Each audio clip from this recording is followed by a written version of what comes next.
ആന്റോണിയോയിനെയും മകൻ ബ്രൂണോയിനെയും പ്രേക്ഷകർ നെഞ്ചിൽ ഏറ്റുവാങ്ങി. അവർ അനശ്വരരായി. ആ സൈക്കിളിന്റെ മണിനാദം ലോകത്തിന്റെ എല്ലാ കോണുകളിലും മുഴങ്ങി. ഇന്നും അത് മുഴങ്ങിക്കൊണ്ടേയിരിക്കുന്നു. ഇനിയും അത് കേട്ടുകൊണ്ടേയിരിക്കും. എന്നാൽ ആന്റോണിയോ ആയും ബ്രൂണോ ആയും അഭിനയിച്ച താരങ്ങളോ? അവർ പിന്നീട് അങ്ങോട്ട് വലിയ താരങ്ങളായില്ല, വലിയ പണക്കാരുമായില്ല.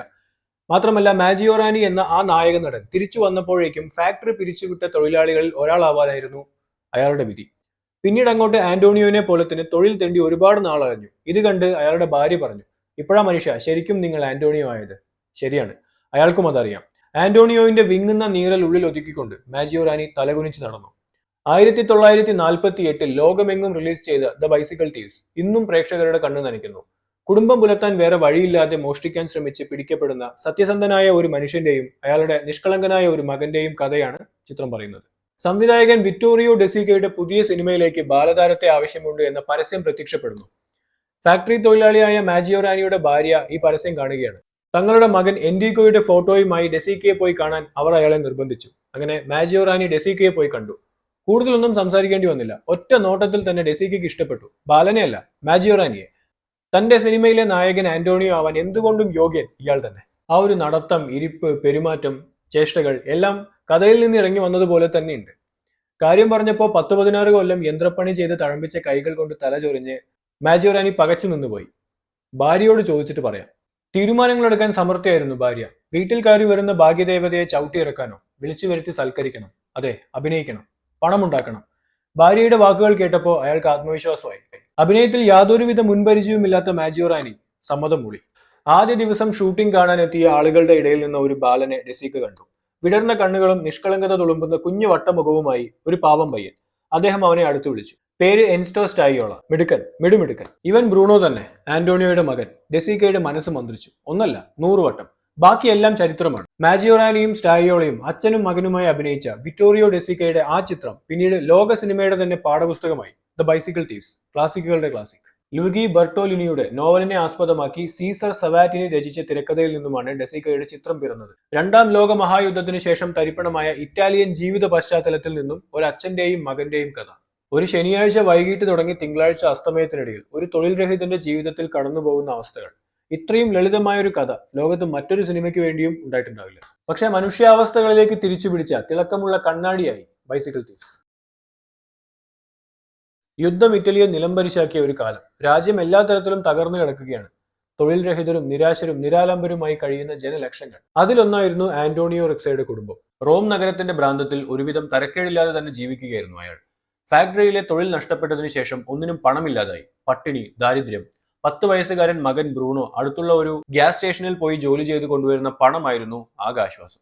ഒരു പ്രഭാതം നമ്മുടെ ആന്റോണിയോ അന്നും തൊഴിൽ തേടി ഇറങ്ങിയതാണ്. നഗരത്തിന്റെ തിരക്കേറിയ ഒരു കോണിൽ ഈ കൂലിക്കാരെയൊക്കെ റിക്രൂട്ട് ചെയ്യുന്ന ആളുകൾക്കിടയിൽ അയാളുമുണ്ട്. ഓരോരുത്തരും അവരുടെ പേര് വായിക്കുന്നുണ്ടോ എന്ന് അറിയാൻ വേണ്ടി ആകാംക്ഷയോടെ തിക്കി തിരക്കിക്കൊണ്ടിരിക്കുകയാണ്. പക്ഷെ നമ്മുടെ ആന്റോണിയോ ഒട്ടും പ്രതീക്ഷയില്ലാതെ തന്നെ അവിടെ ഇരുന്നു. അവസാനം ലിസ്റ്റിൽ അയാളുടെ പേരും വായിക്കപ്പെട്ടു. ഒരുപാട് ദിവസങ്ങളുടെ കാത്തിരിപ്പിന് ശേഷം ആന്റോണിയോയ്ക്ക് ഒരു ജോലി തരപ്പെട്ടു. ഈ നഗരത്തിന്റെ ചുവരുകളിലൊക്കെ സിനിമാ പോസ്റ്റർ പതിക്കുന്ന ജോലിയാണ്.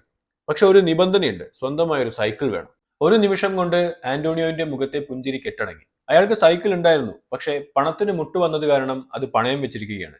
കയ്യെത്തും ദൂരത്ത് വന്ന ഭാഗ്യം വിധി വീണ്ടും തട്ടി അകറ്റുകയാണോ? അയാൾ ദുഃഖിതനായി വീട്ടിലോട്ട് മടങ്ങി. പക്ഷെ ഭാര്യ മറിയ പോംവഴികൾ കണ്ടെത്താൻ മിടുക്കിയായിരുന്നു. അവര് പറഞ്ഞു, നമുക്ക് പുതപ്പുകൾ പണയം വെക്കാം, എന്നിട്ട് ആ പഴഞ്ചൻ സൈക്കിൾ തിരിച്ചെടുക്കാം. അങ്ങനെ അവർ ഇരുവരും ചേർന്ന് പണയക്കടയിൽ ചെന്ന് സൈക്കിളുമായി വീട്ടിലേക്ക് പുറപ്പെട്ടു. പിറ്റേന്ന് പുലർച്ചെ തന്നെ ആന്റോണിയോ ജോലിയിൽ ഹാജരായി. അതേ ജോലിക്കായി വന്ന വേറെയും ചിലർ അവിടെ ഉണ്ടായിരുന്നു. അങ്ങനെ ചുമലിൽ ചുവന്ന ഗോവണിയും പോസ്റ്ററുകളുമായി റോമിന്റെ എല്ലാ കോണുകളിലേക്കും അവർ സൈക്കിൾ പുറപ്പെട്ടു. സൈക്കിൾ സ്റ്റാൻഡിൽ നിർത്തി ഏണിയുടെ മുകളിൽ കയറി ആന്റോണിയോ ഭിത്തിയിൽ പോസ്റ്റർ പതിക്കുകയാണ്. പെട്ടെന്ന് അജ്ഞാതനായ ഒരു ചെറുപ്പക്കാരൻ പതുങ്ങി വന്ന് സൈക്കിളുമായി മുങ്ങി. അയാൾ ചാടി ഇറങ്ങി ബഹളം വെച്ചു. കള്ളൻ കള്ളൻ എന്ന് വിളിച്ചു പറഞ്ഞു. എന്നാൽ തിരക്കിനിടയിൽ കള്ളൻ ഒരു കൊള്ളിയാൻ പോലെ മറഞ്ഞു. എല്ലാ ബന്ധുക്കളും മരിച്ചുപോയ ഒരു മനുഷ്യനെ പോലെ അയാൾ ഹതാശനായി നിന്നു. ആന്റോണിയോയും സുഹൃത്തുക്കളും തെരുവുകൾ തോറും അലഞ്ഞു. അവർ പോലീസ് സ്റ്റേഷനിലെത്തി പരാതി പറഞ്ഞു. കാര്യം ഗൗരവത്തിലെടുത്ത് ഉടനെ തന്നെ അന്വേഷണം തുടങ്ങുമെന്നാണ് ആന്റോണിയോ പ്രതീക്ഷിച്ചത്. പക്ഷെ അവർ കേട്ട ഭാവം പോലും കാണിച്ചില്ല. ഇത് വെറും പെറ്റി കേസ്. രാവിലെ എത്ര ആഹ്ലാദവാനായി വീട്ടിൽ നിന്നും ഇറങ്ങിപ്പോയ മനുഷ്യനാണ്. ആ മനുഷ്യനിതാ കടുത്ത കുറ്റബോധത്തോടെ സ്വന്തം ഭാര്യയെ പോലും അഭിമുഖീകരിക്കാൻ കഴിയാതെ വെറും കൈയോടെ തിരിച്ചെത്തിയിരിക്കുന്നു. തൊഴിലാളി യൂണിയനിലെ കുറച്ച് സുഹൃത്തുക്കൾ ആശ്വസിപ്പിക്കാനായി അയാളുടെ കൂടെയുണ്ട്. അവർ ഭാര്യയെ കാര്യങ്ങൾ പറഞ്ഞ് മനസ്സിലാക്കി. പിറ്റേന്ന് രാവിലെ ആന്റോണിയോയും മകൻ ബ്രൂണോയും ചില സുഹൃത്തുക്കളും സൈക്കിൾ തേടി ഇറങ്ങി. തെരുവായ തെരുവുകൾ തോറും അവർ നടന്ന് സംശയം തോന്നുന്ന ഓരോ ആളുകളെയും പിന്തുടർന്നു. കുരുത്തം കെട്ട കള്ളൻ സൈക്കിൾ പാർട്ടുകളായി വിറ്റിട്ടുണ്ടാകുമോ? ബെല്ലും പമ്പും കണ്ടെത്തുന്ന ദൗത്യമായിരുന്നു കൊച്ചു ബ്രൂണോയ്ക്ക് ലഭിച്ചത്. കോരിച്ചൊരിഞ്ഞ മഴയിലും അന്വേഷണം അവസാനിച്ചില്ല. ഇതിനിടെ കള്ളൻ എന്ന് തോന്നിച്ച ഒരു യുവാവിന്റെ പിന്നാലെ ആന്റോണിയോ പാഞ്ഞു, ഒപ്പം ബ്രൂണോയും. ഒരു വളവ് തിരിഞ്ഞപ്പോൾ കള്ളന്റെ പൊടി പോലും കാണാനില്ല. തെരുവിലെ ഫലപ്രവചനക്കാരിയുടെ അടുത്തും ആന്റോണിയോ പോകുന്നുണ്ട്. അവരെ അയാൾ പലവട്ടം കളിയാക്കിയിട്ടുള്ളതാണ്. പ്രവചനങ്ങളിൽ വിശ്വാസം ഉണ്ടായിട്ടല്ല, പക്ഷേ എല്ലാ പ്രതീക്ഷകളും നഷ്ടപ്പെടുമ്പോൾ ഒരു പിടിവള്ളിയില്ലെങ്കിൽ മനുഷ്യൻ തളർന്നു പോകില്ലേ? പ്രവചനക്കാരിക്കും പ്രത്യേകിച്ചൊന്നും പറയാനുണ്ടായിരുന്നില്ല. ചിലപ്പോൾ കിട്ടിയേക്കും. അതിപ്പോൾ ആർക്കാണ് പറയാൻ പാടില്ലാത്തത്?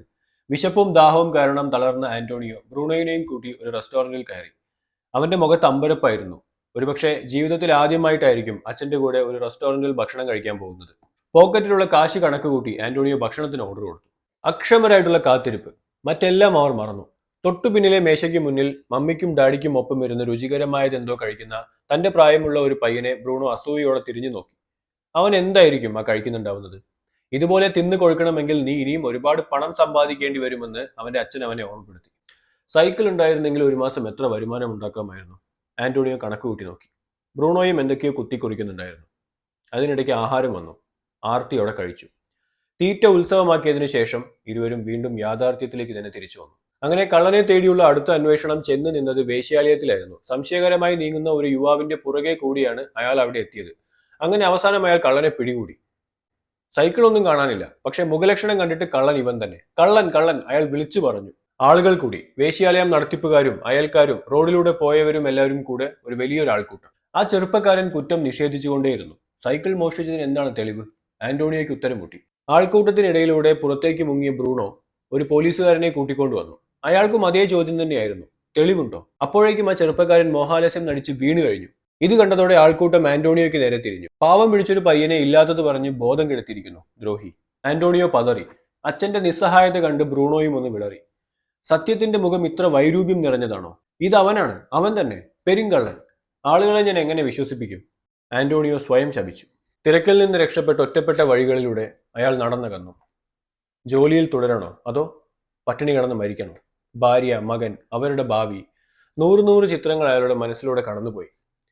സംഘർഷഭരിതമായ ആ ഒരു മനസ്സിലോട്ട് പെട്ടെന്നൊരാശയം കടന്നു വന്നു. ഒരു സൈക്കിൾ മോഷ്ടിക്കുക. ചിന്തിച്ച് സമയം കളഞ്ഞില്ല. തെരുവിന്റെ ആളൊഴിഞ്ഞ ഒരു മൂലയിൽ വീടിന്റെ ഭിത്തിയോട് ചേർത്ത് വെച്ചിരിക്കുന്ന ഒരു സൈക്കിൾ അയാളുടെ കണ്ണിൽപ്പെട്ടു. ചുറ്റും ആരുമില്ലെന്ന് ഉറപ്പുവരുത്തിയതിനു ശേഷം അയാൾ ആ സൈക്കിളും എടുത്ത് കടക്കാൻ ശ്രമിച്ചു. ഭാഗ്യദോഷം വരുന്ന വഴി നോക്കണം. ആ സൈക്കിളിന്റെ ഉടമ അകത്തുനിന്ന് കടന്നു വന്നത് അതേ നിമിഷത്തിലായിരുന്നു. അയാൾ ബഹളം വെച്ചു. ആളുകൾ ആന്റോണിയോവിനെ പിന്തുടർന്ന് കൈയോടെ പിടികൂടി. ഇരയെ കിട്ടിയ കണക്കെ ആൾക്കൂട്ടങ്ങൾ ഓടിക്കൂടുന്നുണ്ടായിരുന്നു. ഹതഭാഗ്യനായ ആന്റോണിയോ വിയർത്തു. എവിടെ നിന്നോ കടന്നു വന്ന ബ്രൂണോ ആൾക്കൂട്ടത്തിന് നടുവിൽ തന്റെ അച്ഛൻ അപമാനിതനായിട്ട് നിൽക്കുന്നത് കണ്ടു. കുറ്റബോധം കാരണം അയാൾക്ക് തന്റെ മകന്റെ മുഖത്ത് നോക്കാൻ കഴിയുന്നുണ്ടായിരുന്നില്ല. സ്വയം ഉരുകിപ്പോകുന്ന അവസ്ഥ. ഭൂമി നെടുകെ പിളർന്ന് അപ്രത്യക്ഷനാവാൻ കഴിഞ്ഞിരുന്നെങ്കിലെന്ന് ആന്റോണിയോ ചിന്തിച്ചിട്ടുണ്ടാവണം. അമ്പരപ്പും നിസ്സഹായതയുമായിരുന്നു ബ്രൂണോയുടെ കുഞ്ഞുമുഖത്ത്. അവന്റെ അച്ഛന്റെ മനസ്സിൽ അലയടിക്കുന്ന വികാര വിക്ഷോഭങ്ങൾ അവന്റേതും കൂടെയാണ്. അവന്റെ അച്ഛൻ അപമാനിതനും പരാജിതനുമാകുമ്പോൾ അവനും അപമാനിതനാവുന്നു, പരാജിതനാവുന്നു. പക്ഷേ ആ സൈക്കിളിന്റെ ഉടമ ഒരു കാരുണ്യവാനായിരുന്നു. അയാൾ ആന്റോണിയോയ്ക്ക് മാപ്പ് കൊടുത്തു. ആളുകൾ ഓരോന്ന് പുലമ്പിക്കൊണ്ട് പിരിഞ്ഞുപോയി. മാപ്പ്. നീതിമാനായി ജീവിക്കാൻ ആഗ്രഹിച്ച ഒരു മനുഷ്യൻ അനീതികൾ വാഴുന്ന ഈ ലോകത്തിന്റെ കാരുണ്യം ഏറ്റുവാങ്ങേണ്ടി വരിക, മാപ്പിരക്കേണ്ടി വരിക. മെഴുകുതിരി പോലെ ഉരുകി ഒലിക്കുകയാണ് ആന്റോണിയോയുടെ ഹൃദയം. ഇതാ ബൈസിക്കിൾ തീവ്സ് എന്ന ചിത്രത്തിന്റെ അവസാന സീൻ നിങ്ങൾക്ക് മുന്നിൽ തെളിയുകയാണ്. സന്ധ്യാസമയം. റോം നഗരത്തിലെ അസംഖ്യം തെരുവുകളിലൊന്നിലൂടെ അസ്തമയ സൂര്യന് അഭിമുഖമായി കുറെ മനുഷ്യജീവികൾ നടന്നു പോകുന്നു. അവർക്കിടയിൽ ആന്റോണിയോയും മകനും. ഇരുവരും കരയുന്നുണ്ട്. കൈകൾ ചേർത്ത് പരസ്പരം മുറുകെ പിടിച്ചിരിക്കുന്നു. നിഷ്കളങ്കമായ കുഞ്ഞു മുഖമുയർത്തി മകൻ അച്ഛനെ നോക്കുന്നു. ആ നോട്ടത്തെ അഭിമുഖീകരിക്കാൻ ശേഷിയില്ലാതെ അയാൾ മറ്റെവിടേക്കോ കണ്ണുകൾ പായിച്ചു. ആൾക്കൂട്ടത്തിൽ അലിഞ്ഞ് അവർ നടന്നകലുകയാണ്. വൃണതഹൃദയരായ രണ്ട് മനുഷ്യർ, രണ്ട് നിഴലുകൾ.